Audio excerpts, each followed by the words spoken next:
Huwag kang mawawala ng signal. Kay bilis naman maglaho ng pag-ibig mo sinta. Shout out. Thank you, Madam Aris. Para sa'yo. Should I pick for you? I will just let it here. Ito yung mga bulaklak ko. Paamoy nga. Galing ano to eh, France.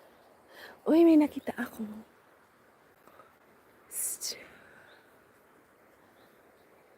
Hindi ko alam kung anong tawag dyan. Maliit na unggoy. Sabi ko. This is for you, Madam Aris. For being nice for me. And sending you love. With flowers. Thank you so much. Squirrel ba yung tawag din yun? There's a squirrel.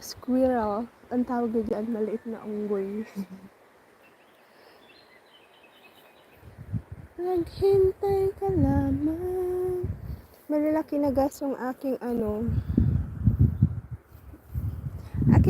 pananim. I just want to show you my pananim.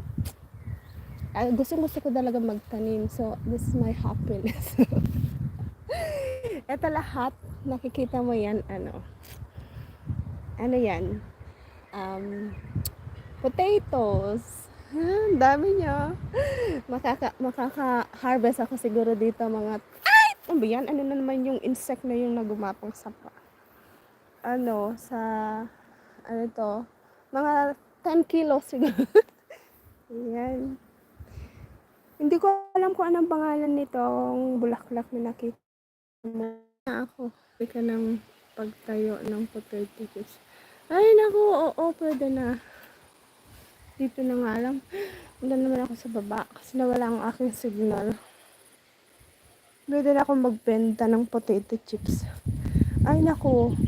Kung pwede lang yan, agad-agad na akong magbenta. Mahilig talaga akong magbenta. Pero as of now, ang binibenta ko mo, mga pwedeng isa-send. Pero yung potato chips, hindi ko pwedeng isend sa'yo dyan. Ang products ko lang ngayon, mga like hot, mga dress, mga ganon. Summer dress. Oh, look at this. Look at this, Shaman. Yeah.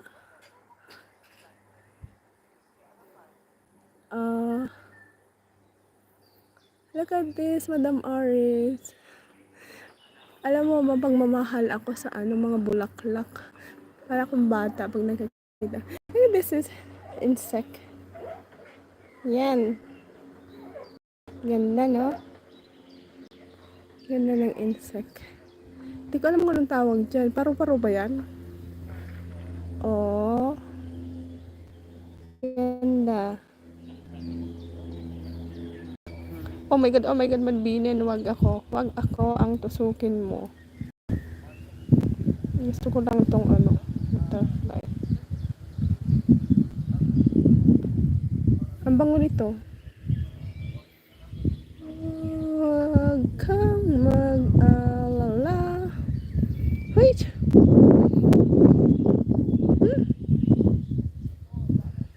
Saking mukha sayang. Ay, hindi siya lavender. Mukha. Oo, ito mukha. Mabango siya. Marami ko lavender dito. Huwag ka naman wala yung